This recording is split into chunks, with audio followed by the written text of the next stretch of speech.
Hello my friends, welcome to the second video. If you remember, we said that acceptance and commitment therapy or training is about learning to do what works to get where you want to go. It's about choosing your direction and becoming increasingly able to move toward it through your actions, even in the presence of obstacles. In ACT, this ability is known as psychological flexibility. As you will learn, psychological flexibility is key to mental health and optimal living. As we have already told you, training psychological flexibility can be both easy and fun, and I'm going to present you the clinical model we use to train psychological flexibility. This model is called the matrix, a diagram about noticing, a diagram that can foster psychological flexibility. Are you ready to know more about this point of view? The matrix diagram is composed of two bisecting lines. The vertical line represents the experience of a person. It maps out the difference between the aspect of two main contexts.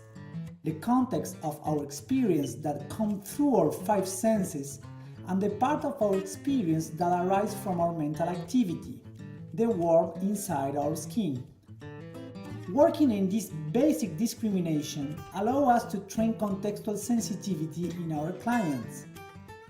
The horizontal line is the behavior line, and it represents the difference between actions aimed at moving away from our unwanted experience.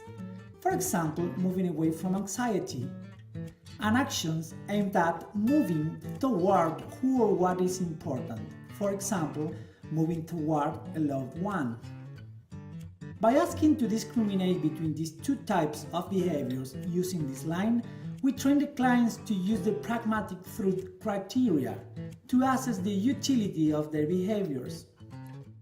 The matrix is a model that allows clients and therapists to transform the functions of psychological events, and the first step to do that is asking the client to sort their experience and behaviors.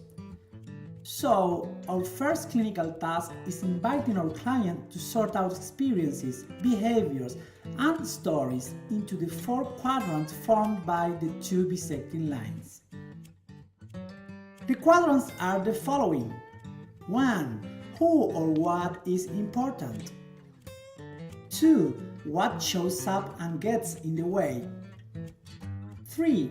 What do you do to move away from unwanted inner stuff?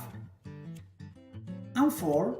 What can you do to move toward who or what is important? Using this quadrant, you are invited to sort your inner and observable behaviors, gaining perspective and noticing contexts that influence your behaviors and their functions. Would you like to try it? Okay. In the lower right quadrant, write the name of someone important to you. Do you get it? In my case, I will put my daughter's names because they are really important in my life. In the lower left quadrant, write one thought, emotion or memory that can show up and stand in the way of doing something to move toward this important person. I will put anger, frustration, and worries. Wow, sometimes they are very intense. In the upper left quadrant, write one thing you can be seen doing when the stuff in the lower left shows up. I mean, how you observably either move away from it or act under its control. In my case, I sometimes move away from them, isolating me or not talking at all. Going to work in my computer or, going to Facebook. Finally, in the upper right quadrant, write at least one thing you could be seen doing to move toward this person. In my example, I talk openly to my daughters, expressing my feelings and making jokes. Next, step back and notice who chooses that this person is important to you. Who can see the stuff that shows up in the lower left quadrant, and who can tell whether what you do is aimed at moving toward this person or away from that stuff at the bottom left. Yes, only you. So we can put me noticing in the center of the diagram. Great job! It is done. Does what you just mapped out in some way reflect your experience of your relationship with this person? So, now we just need some practice. Use the diagram and sort another experiences. Choose other people or things that really matter and follow the steps we have already done. If you want, you can send me an email and share with me what you have noticed. Before finishing the video, we want to give you an advice. As a way of practicing, at the beginning, just ask to sort, no matter which quadrant the client uses, because the idea is to generate a verbal context that represents an avenue for developing perspective-taking skills. There are many more ways to promote more flexible framing around stories, but the basic act of sorting the elements of a story into the quadrant of the matrix allows framing from a distance, which readily reveals that in every situation there are more potential responses that we can initially notice. That kind of distancing or perspective is also known as dialectic framing, and it is at the heart of the matrix effectiveness. It allows us to choose how to respond or behave, bringing us to another very important part of the matrix, noticing workability.